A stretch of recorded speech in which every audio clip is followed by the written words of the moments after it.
Welcome back, everyone, to Open Line. We are talking with Beth, Joslin, Roth with the Safe Tennessee Project as the legislature is underway, talking about guns, gun laws, gun violence in Tennessee, and a lot of calls. So let's go to Evan here.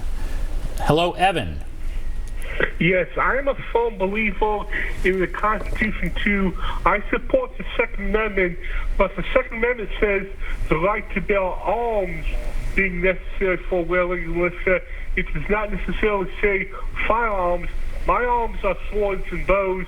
I go hunting. I may have a Daisy-led rider to take to the gun range and play cowboy or soldier, but there's too many handguns on the street, and 9 times out of 10, a criminal who pulls a handgun this you, it's unloaded because they don't want to go off accidentally and get charged with murder instead of robbery. There are too many people saying, I'd rather be judged by 12 than killed by 1. I like to know how successful a self-defense plea is when you shoot someone because you'd rather be judged by 12 than killed by 9. I had a friend who was gun happy. He pointed a water pistol at murder. She cut it off. The gay girl, I got my own. He followed him home. He couldn't call help because he had no cell phone. He shot my friend right in this neighborhood. If he hadn't played gun happy with a water pistol, he'd still be alive. We need to eliminate the handguns and keep the rifles and shotguns, which are used for hunting. All right. Thank you, Evan. He's saying eliminate handguns, keep shotguns and rifles used for hunting. Eliminate handguns. There's certainly no bill that's talking about that. And is that any? That's not your goal. No, that's not my goal, and that's not the goal of any gun violence prevention organization. I mean, we do have the Second Amendment. People do have a right to keep and bear arms. They have a right to protect themselves. No one's talking about banning handguns. What do you think, when we heard from some of the other callers about we need a gun to protect ourselves, this notion that with a gun you are more protected than if you don't have a gun? Well, the data just really doesn't bear that out. I mean, we know statistically that having a gun, if you have a gun in your home, that gun is far more likely to be used to harm someone who lives in that home than it will be to fend off an intruder. Now, I say that, I'm not in any way saying that people should not be allowed to have a gun in their home for self-protection if they want, but those are just the statistics. Additionally, the simple act of owning a gun or possessing a gun does not necessarily mean that you are going to be a sharpshooter or a SWAT team officer. The types of people that are able to intervene, like the man in the Texas church shooting a while back, that gentleman had a history in law enforcement. I believe he was a veteran and he was a firearms instructor, so he had been training his entire life for situations just like that. One of the people that was shot in that shooting was someone who did not have that level of training and was attempting to pull out his gun when the shooter then shot him. So that's another thing, as well as what we've seen in some studies, is that if someone is approaching you, you're at an ATM, they have a gun, and they say, give me your money. If you pull a gun out on them, they are more likely to shoot you than they would have been had you just given them the money. I mean, again, people have the right to carry their guns. If they have a permit, they have the right to carry their loaded guns in public. But, just simply having a gun does not create some kind of a bubble around you that means that something bad might still happen. Right. Let's go to Jim. Hello, Jim. Jim, are you there? Sounds like you're there. Jim, look for Jim. Yes, sir. Are you there? Go ahead. Turn down your TV. Yes, What's on your mind? Okay. Are you there? Yes. Right. I've been hearing a lot of things about what was going on that they want the gun owners to do, but I'm not hearing much about what they're going to do to curtail this when the young people go out there. The gun safety begins at their home, not when they're in school and stuff like this here. But they're not giving any talks about that, and make them responsible people either.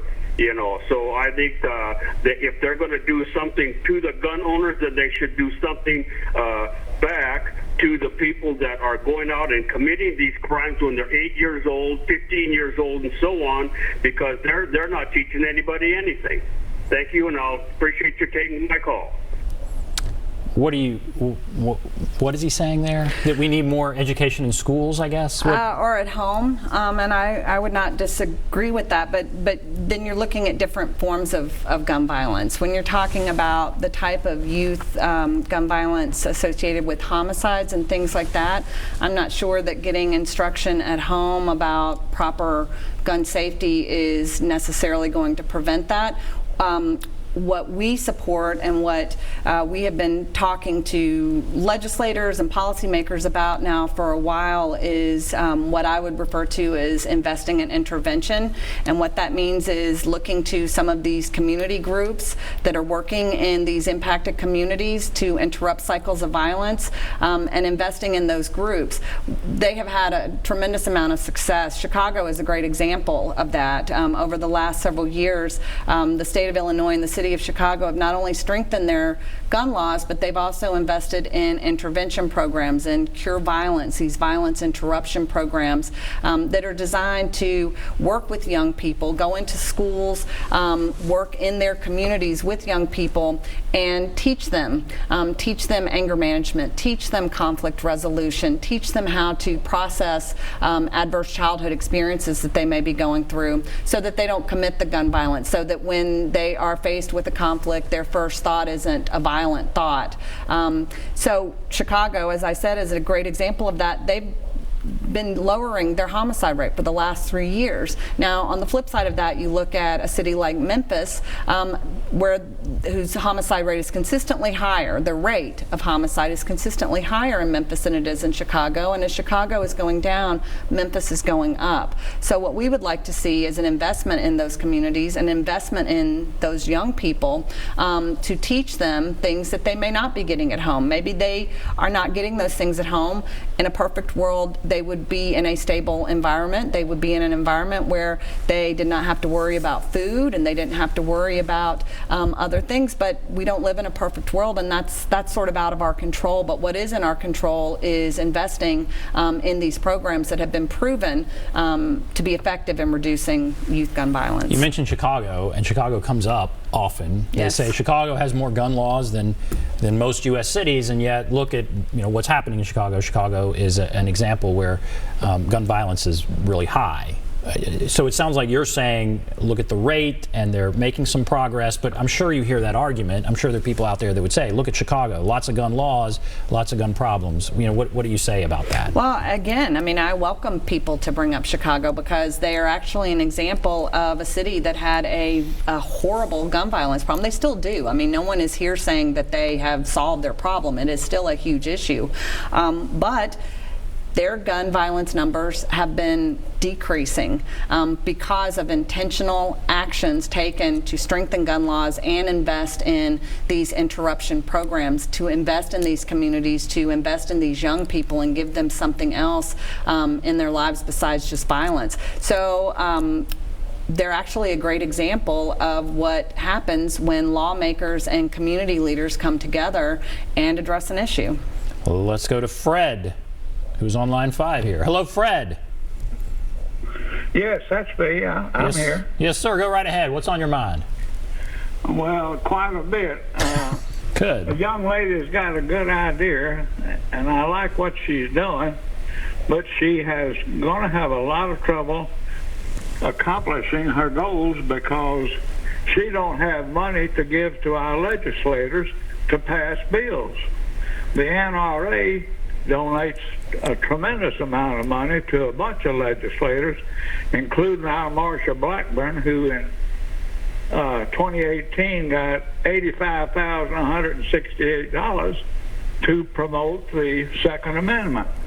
So if she can't come up with a lot of money to convince our legislators to change the laws, it'll never happen.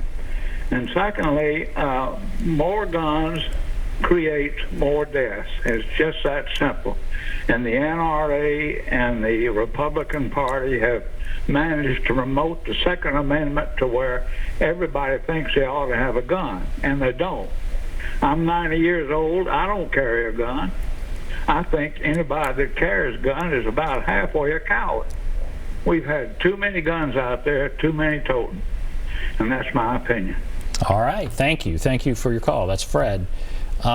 He's saying you have good ideas, but it's not going to work unless you have money like the NRA.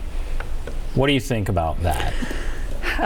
Unfortunately, Fred is onto something there. I mean, we know that, you know, again, I talk about in a perfect world. In a perfect world, policy decisions would be made based on the merits of legislation. What we know is that in our imperfect world, policy decisions too often are made based on what special interest group is providing funds to which politicians. You know, as we were talking in the break before, the Guns and Trunks bill that was passed in 2012, Representative Deborah Maggart, who at the time was the Republican caucus chair. She was a lifelong NRA member. She had an A or A+ rating at the time. She voted against the Guns and Trunks bill because the business owners and the business community, her constituents, urged her not to. She voted against that bill, and retribution against her was swift and it was damning. The NRA spent over $100,000 in the next election cycle to run someone against her in the primary. They took out ads in the paper smearing her. They put up billboards in her district with her face and President Obama's face, equating the two, saying that they both were lying when they said they weren't coming for your guns. And to this day, the result of that has been that the NRA does not actually have to spend tons of money on legislators here. They give them some money, but not huge sums. What they do instead is sort of hang over their head the threat of running someone against them in their next primary. I've actually had legislators say to me that they support my legislation and that they would like to vote for it, but that they can't because it's an election cycle and the NRA would primary them. So it shows if you vote with the NRA, it's not you're not necessarily getting tons of money. It's if you vote against the NRA, they would spend tons of money to run someone against you. Exactly. And not just run someone against you, but really smear you and say things about you that were, you know, maybe not true, things that would hurt you politically in your conservative district. I mean, for Representative Maggart in her very conservative district to have her equated with President Obama back in 2012, you know, I mean, the NRA knew what they were doing. They knew the reaction that people would have to that, and they were right. I mean, that was an investment that they made and an investment that they are still reaping the benefits from. We're going to take a break. If you're on the line, hold on. We'll take a break. Be back right after this.